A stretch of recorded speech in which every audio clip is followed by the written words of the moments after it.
So hopefully you're in the right room. I'm Andrew Turner, as you can see. I'm going to be talking about getting a generic kernel on 32-bit ARM. It turns out to be a lot more difficult than you'd expect. So this talk is going to be fixing all the things, all of the, this code, this piece of code supports one something or other. So one for any various values of something. So it's one piece of code, one function already, and we wanted to split all of these up. So I thought, but it's probably it's a bit difficult to read. So break all the singletons. Yeah. This is my one meme in so a bit about me. I'm a freelance software engineer. I work as a part-time doing development for other people, mostly on the FreeBSD kernel, luckily.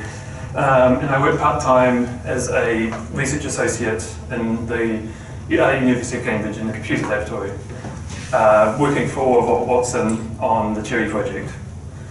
I'm not going to be talking about that. If you want to know more about that, you can come and see me afterwards. I've been a FreeBSD committer for 6.5 years, I think. It'll be 7 years later this year. I've done ARM and ARM64.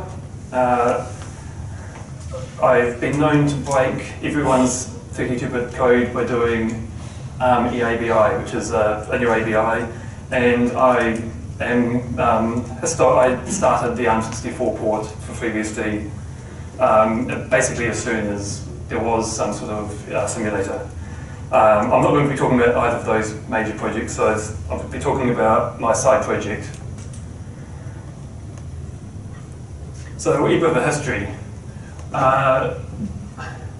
FreeBSD was very late to getting armv6 and armv7 support. The project started in 2011. The ARM 1136 was released, which is 1136 and armv6 CPU, was released to the market in 2002. This wasn't something we did very quickly. It was, I think it was armv6. Well, there wasn't much armv6, but there was hardware well before, very early on in FreeBSD's life. The Cortex A8 was released in 2005, so that was armv7.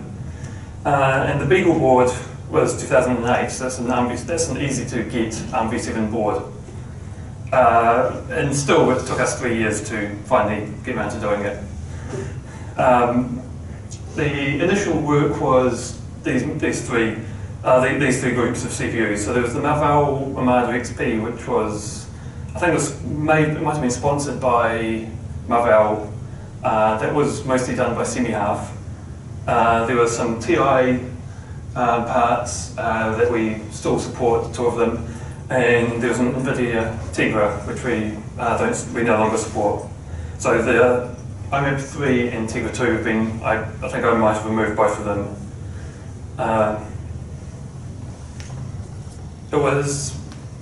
It didn't take too long. It was imported in 2012. I think it was about a year out of development in a branch. There was a lot of extra work, so 2835 is a armv6, which is the only one we now support. That's commonly known as the Raspberry Pi. There was a few others. I think the foundation might have paid for the IMX5 work. So that was an attempt to get a CPU that's in a laptop, but it doesn't seem that many people have actually used it recently. There's a few more. Exodus, the All-Winner. I see 2 people here in front of me that have done a lot of the All-Winner work. We now support FPGAs, various other. There's a few more. These are both FPGAs. This is an FPGA with an ARM CPU on the side.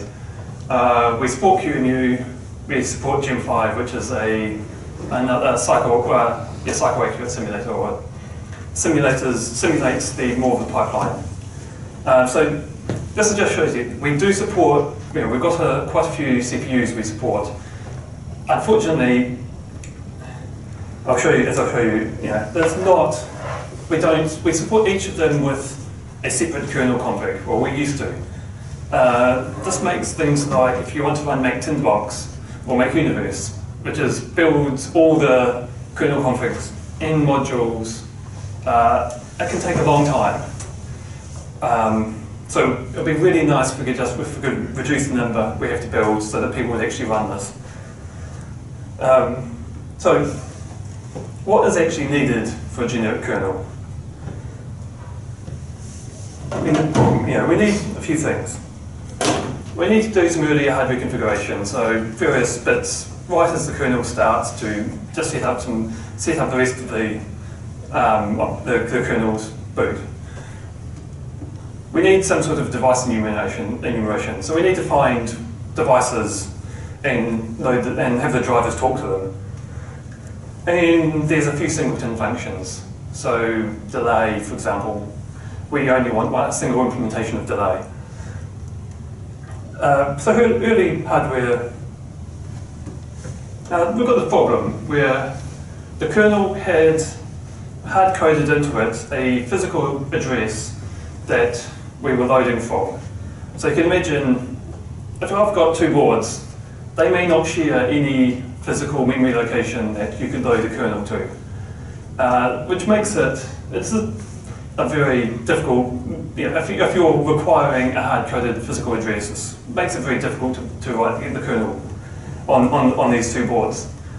It also turns out to be quite useful even if you're not trying to do a generic kernel, because we can say we'll just load the kernel somewhere in memory and just boot. So I came up with a solution of, we know that we're going to be building a virtual address space around somewhere in memory. We could just say, if we could detect the physical address somehow, we could then just build the page tables needed around this address and then just jump to it, and everything should just work. And it turns out this is possible, and this is how I did things. This is exactly what I did on ARM64 as well, is to solve the same problem. So you can see here, if you don't understand ARM assembly, I'll explain it a little bit. We do a load of this is a load pseudo operation, pseudo instruction. So it's saying, put this value here into register 2. It may not actually become, it's either going to become a PC relative load, so it doesn't matter there for where the PC is, or it will become a move instruction, which will, it will just move the value into register 2 in a single instruction. So it's guaranteed this is safe to do without knowing where the PC, the program counter is. And then it's going to do a bit clear of PC in R2. So it will say clear whichever bits were set in this value out of PC and store it into register 5. On ARM, the program counter, program counter is similar to IP. It's the current location. It's sort of the current location the CPU is running it at. The PC here will be cleared, have the lower bits cleared, and we'll store them into R5. And therefore, we know where the kernel is loaded to, because one restriction is we have to load it on this level, this value boundary, which turns out to be a 1 megabyte boundary, so it's fine. We can then, so we've got the kernel's load address, we can then use this in the creation of the page tables. So we can create just somewhere in memory, as long as it's correctly aligned, create a page table containing the correct virtual address pointing at this physical address. We then find the physical address, of the page table. And as I was saying here, we've got lots of PC relative addressing. We just know we can say we're at this location, load something rather that will be 20 bytes ahead of this PC, and we can, or give me the address of 20 bytes ahead of the current program counter, and we can do that. And we can load this address and calculate it. So we've got. This piece of code works well for small jumps. We need to know the address of this larger address. So what we're doing is loading a piece of memory with its virtual address, saying I want this piece of memory to be at this virtual address. We're then figuring out its actual address, and then figuring out the difference. This is just here to calculate the difference between physical and virtual address space. So I haven't explained that one too well. It's used for creating the page table. I've explained it a little bit better in the paper. Sorry. We create this, use this to create the identity map for memory. So when we enable the page, when we turn on the MMU, we need to keep running at the same address. Even though we've moved from physical addressing to virtual addressing, we need to make sure that we have a one-to-one map between these two values, so that whatever happens, we know that we can just keep the next instruction in whatever address space we're in is going to be the same instruction. So we create this virtual address using this delta. We know whereabouts in physical address space we're going to be because it's the same as in virtual address space. And then what we want to do is create a virtual address space around this calculated physical address space. And this is entirely used to jump into the kernel. The kernel's later on in the boot.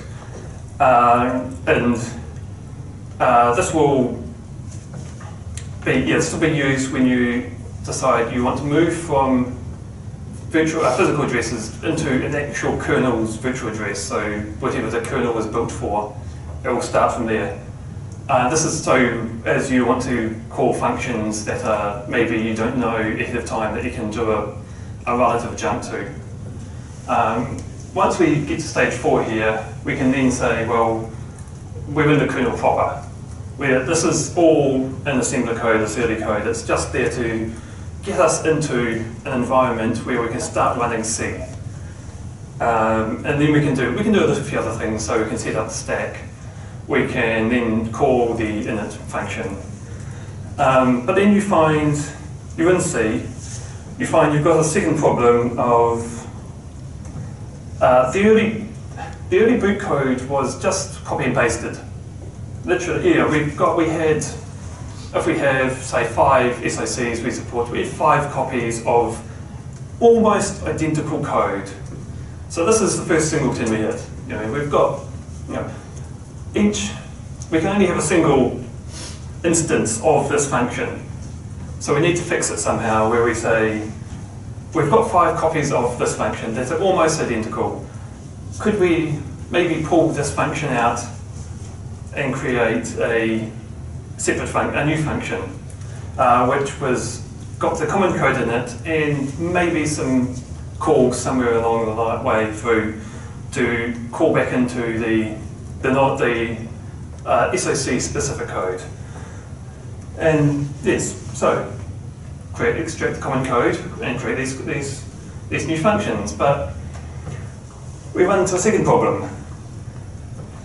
Each SoC will need to support these same functions.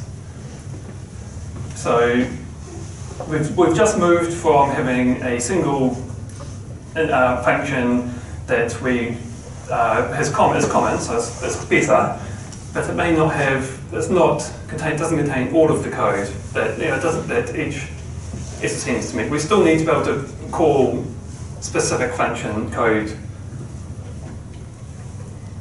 So we've got the solution here. If we could somehow detect what hardware we're running on early on, we've got in FreeBSD we have kopt, which we can use to do this.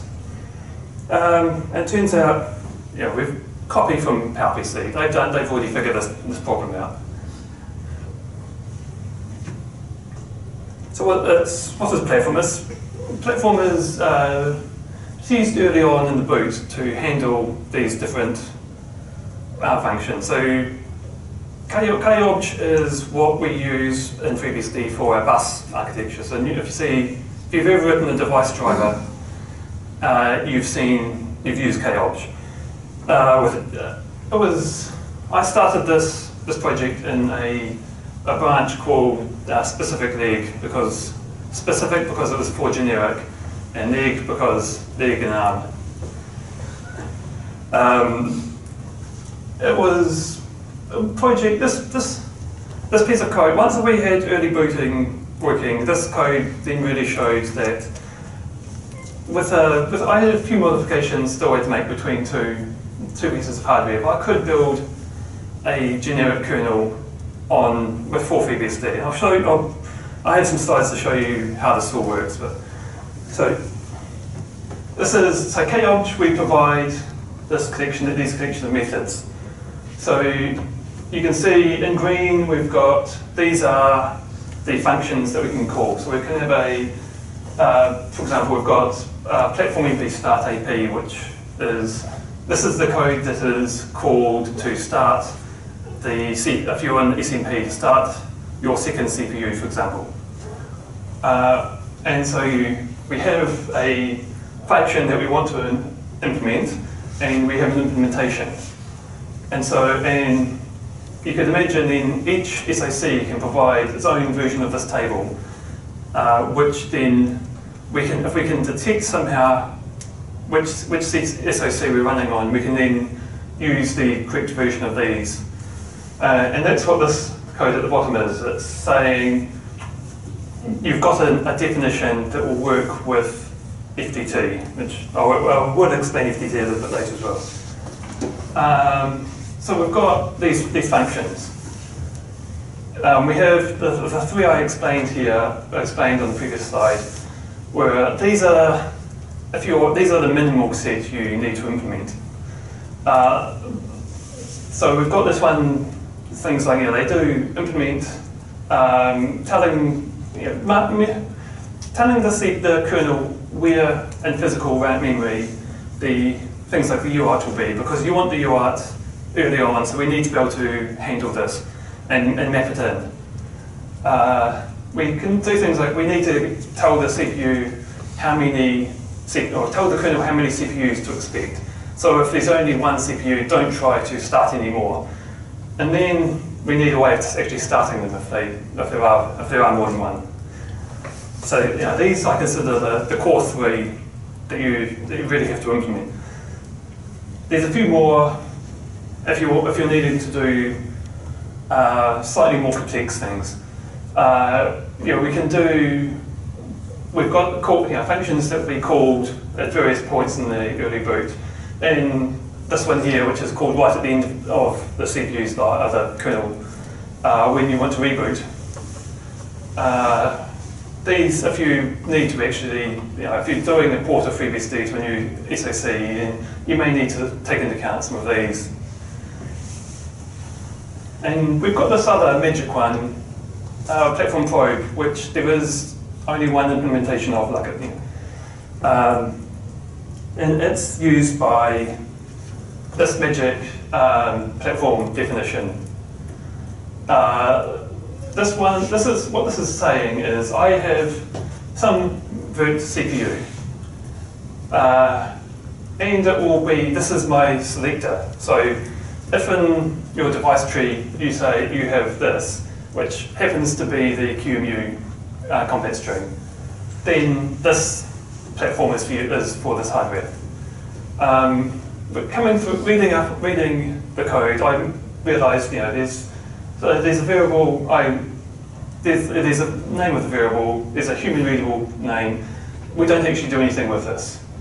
There's an unused value, which is the size of soft-C. I should probably fix these ones. You know, we probably don't need these. This is the compatible string, which used to detect, used by the probe function to figure out we are actually in this platform definition. And we have a magic number 1, which is used by delay before we have a timer. We need to know we need to have a busy wait. This is a wee bit magic how you figure out this number. Yeah. So this data is then stored in a linker set, which is a way of being able to detect. Say I've got an array of these definitions, but it's not until link time that I know how big the array will be, because they're all spread across different files. So that we can iterate over the array still and look at all of these methods, trying to find the correct one to use. So I mentioned FTT there. So we've got this issue of device enumeration, and there's two problems. The main problem is memory mapped devices are non-enumerable without some external method of enumeration. And the second problem is the kernel just had a hard-coded list of these memory mapped devices. So it would be nice if we could have a solution for these two, and that turns out, you know, that's what, if we had the firmware provide this a hardware description to the kernel, it would solve this problem, because we can now enumerate devices. There is the other option where we hard code this into the kernel. That is obviously not going to work well with generic kernels if we're going to hard code a single device tree. So a little bit of history. It was in fact added before armv6. So we made it a requirement that everything from armv6 and armv7 CPUs must use Flattened Device Tree. It's also an optionally used on AMD64, ARM64 MIPS, and PowerPC. But I think Juniper uses it in all of their hardware. So if they use it if they have an AMD64 based device, then it'll be FTT based. And you can think of FTT as similar to some of ACPI does similar things where it will provide enumeration. It will provide the hardware enumeration. So just tell you what hardware you have. So this is my example for a board, a very simple example. So this is just a human readable model saying, you know, this is for a specific some sort of board. This compatible string is what you feed into what the platform code decides that that platform is for this board. You know, this board and this platform go together. It will use this information. Yeah, so it will use this unique board and SoC name. You then have this memory here, which is the RAM on the board, saying it starts at this address, and I think it's this long. I think of these numbers. I can't remember the exact. I think that's how it works. Then you have, so we've got some devices down here. We have this simple bus device which handles just handles the glue for holding multiple other devices under it with a common memory range. And some magic numbers. These are just saying how big addresses are on this hardware and how big sizes are, which means that they're 32 bits each. And then below this, I have a device which is a compatible string saying the device driver will pick this up. So if the device driver handles a sock vendor my device, this probe function will be able to accept it. And lastly, we have some range of device memory. So this is saying there's a page of memory at this address. And the simple bus device will handle explaining, it'll just turn this into a resource for the device to consume. So the end device will just work if it's going to, when it tries to ask for its hardware resources. And so you'll get a simple, a probe function like this, where you come in and you say, is this device actually enabled first? Is this device one of the devices we're expecting? And if so, just set a description for it for the message, and say, yes, this is my device. I am at some probe level. This is just a generic writing a device driver level thing. You'll have something similar in ACPI, if you have any other bus architecture. So PCI would have a similar thing. Say, yes, I accept this type. I accept this device, and I can talk to it. So you can see we've got some sort of way of enumerating hardware. We can attach devices to the correct place without just having a hard-coded list. We've got the hardware is now enumerable. We can count it. But we've got other problems. We've got a few functions that we need. We only want a single implementation of. So delay is this is first example, where each timer controller needs to provide a delay function which just delays some number of microseconds.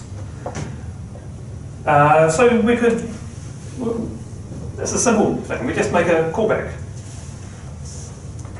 So something like we set a delay function, and then the main code will call this into this function as whenever it wants to implement a busy wait. And this is a very simple example. This is that's a pseudo example. It's just saying we want to figure out how many counts, which are just these counter ticks. And we want it in microseconds. We want to figure out actually how long we need to delay for. We need to know what time it is now, because this may not be zero based. This could be any number. And then we just have to keep looping until the number of counts, the length of time we have to wait is smaller than zero, because then we know we've delayed long enough. Of course, if you can see if you can get scheduled out at this point, then you may delay longer, but there's no guarantees of exact length of time. So by splitting it up into these functions like this, we can then have each driver providing its own implementation. And so using the bus architecture, using FTT, we can then just take this code and have it run at whatever time, whenever we want to delay things. But there's a second problem, in that this gets registered very late in the boot. Well, when we are starting device enumeration. What happens if we want delay earlier than that? We could do something like this, where it's a bit difficult to format code, sorry, on the slide, but we can have a default implementation which takes this number of this value here is that magic value I mentioned earlier on in the platform code. It's saying for every microsecond, enter a busy loop for some number of cycles, which is hardware specific. And just call this null-op is just to stop the compiler from optimizing any of these loops out. So we make sure we've got something in there that will keep the code there. This seems to work. It's obviously very hardware specific, and it may depend exactly on what frequency your CPU is running at. But for most of this early boot, we're not going to be doing frequency scaling. But we've got delay, but then interrupts are a thing. The interrupt code we used to have 3 functions, and in armv4 we have 3 functions. We have to mask. We have a function to mask, unmask, and to get the next IRQ. The problem is, these are the same problem with multi-delayers, where every interrupt controller had to implement the same function. So yeah, we created INTRNG. This was started in a sum of code, so project. Was then worked on by now 2 FreeBSD committers. Ian was already a committer, and it was imported into the tree last year, 2 years ago now. And we've made it optional on ARM. But I decided for ARM64, it's easier to just support this and nothing else. This allows us to have a tree of interrupt controllers. So this also fixes a second problem where we may want to implement a GPIO as an interrupt. So how do we do it? You have a collection of new bus interfaces. So this is straight device driver implementation. So things like binding to a given interrupt, so to a CPU. So we say, if this interrupt fires, please raise it on a specific CPU.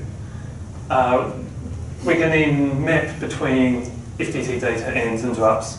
Little things like setting up and tearing down the interrupts, and handling of interrupts around filter functions and ithreads. There's 2 ways we can handle them.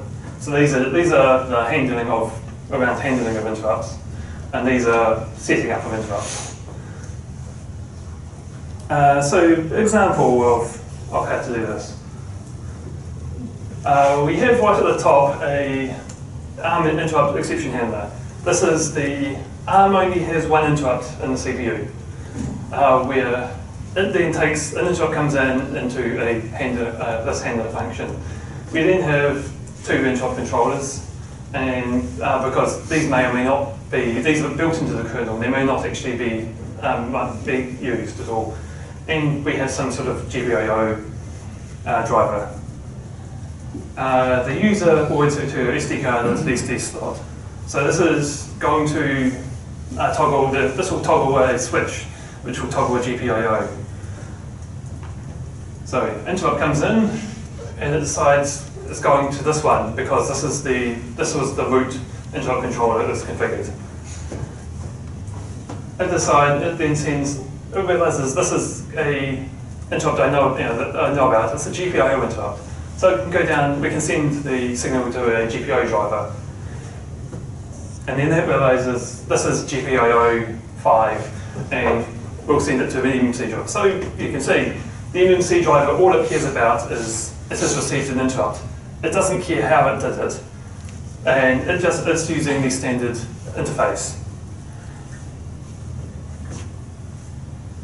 So we've got, I've got a collection of different technologies now, but we need to be able to put it together into a single kernel. And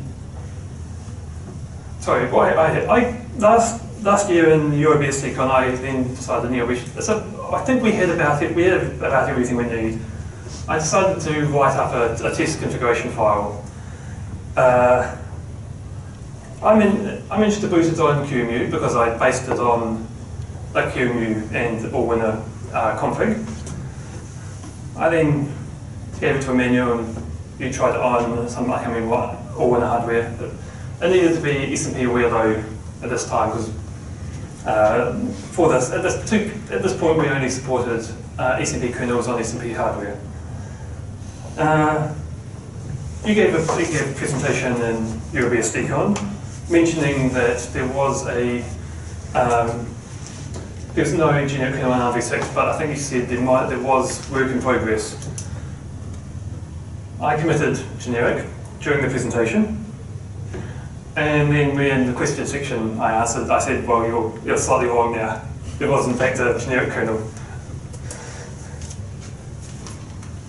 So we've got a generic kernel. This was basically taking bits of every kernel config and mashing them together, trying to find something that worked. We can then say, well, we want to extend it, so you can add Tegra support, for example, because that supported everything, that supported all of the technologies, it's just in its own kernel. We can then say support Raspberry Pi 2. We can go, well, SMP is difficult, SMP is nice, but we want to support non-SMP hardware as well. This was a bit more difficult, but it would probably be another talk on its own, issues with that. Well, we want big or, so we've got SMP, we can do big or in black, because that's a single core, and it only supports, it doesn't support some of the newer SMP hardware instructions. And, well, we did non-SMP hardware, we did SMP A1, maybe we want to do UP as well, the uniprocessor. And then just to show, I think we have someone else who tried doing, so it's not just Emmanuel and I that were doing this.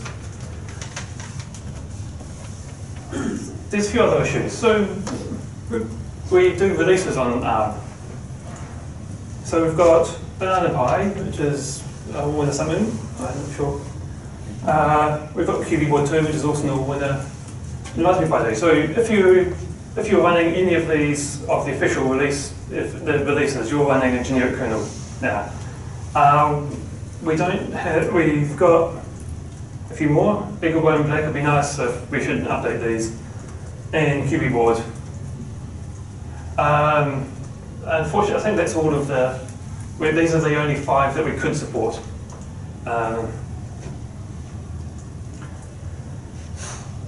These are, so that's what these 5 are. These ones are.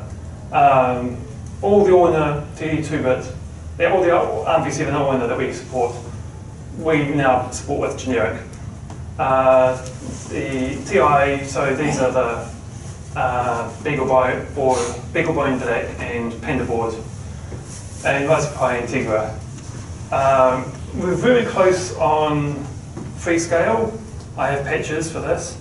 And we're actually also very close on some of the Altera hardware because Rustin, who does the work, sits as an office opposite me. So I prod him to do this. Unfortunately, we've got some remaining issues. First problem, not all of them have been configured, converted. So if you're wanting to try doing FreeBSD on ARM development, I can point you at a kernel config that may need work. Not all old versions of UBIC don't work very well with generic. There was the issues around some of them only assume they're booting from the war petition. We have issues. Some of them are missing API or EFI support, so we can't use loader then, which we require for this. And I don't like that we had code things, including CPU counts, even if we know what hardware or what we are on. So I'm going to fix this. And so, a summary. armv6 generic is possible. It's mostly engineering work. Just go through, think of all the problems you might have. Just try putting things together. We need more, we need more SoCs, and I will take patches. Are there any questions?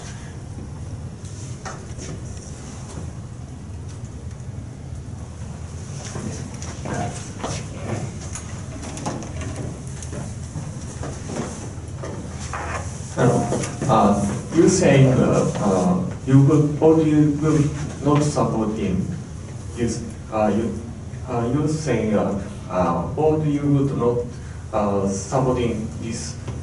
Well, okay. Yeah. So currently ports user support and sysusutils. Some you would ports you put in the ports users or you would working this with the ports you read, I have to ask someone. Ports you read, I think, is all of those support API at least. Yeah. Some of them support EFI. Maybe. The latest U-boot master support UEFI. I guess, yeah. Master port supports EFI. The issue is if you're trying to boot off something that you're using a vendor supplied U-boot, they may be too old, or they may not enable API or EFI support. So if you're booting on something that we have release scripts for, it's fine. We will support it. If you're booting on something with you're booting off an SD card, we could modify the U-boot as needed. If you're booting off something with NAND flash for a U-boot or eMMC, so eMMC that's soldered directly onto the board, or SPI flash, or things that are directly on the board, they may require more work and may need you to replace the U-boot that was shipped.